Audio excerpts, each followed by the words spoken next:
Kızlar, bir rivayete göre gözaltımızın burasını boş bırakıp kapatıcıyı da kirpiklerimizin diplerine değil de daha aşağıdan uygularsak ve gözümüzü yukarı çekersek gözümüz daha çekik gözüküyormuş.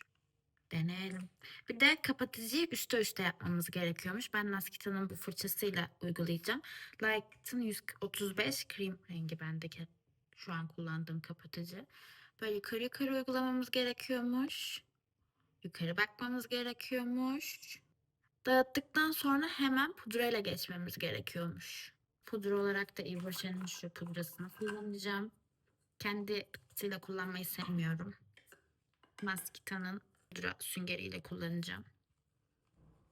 Pudrayı uygularken de aldıktan sonra elimize dağıtmamızı söylüyordu bir yabancı ablamız. Dağıttık ve koyduk.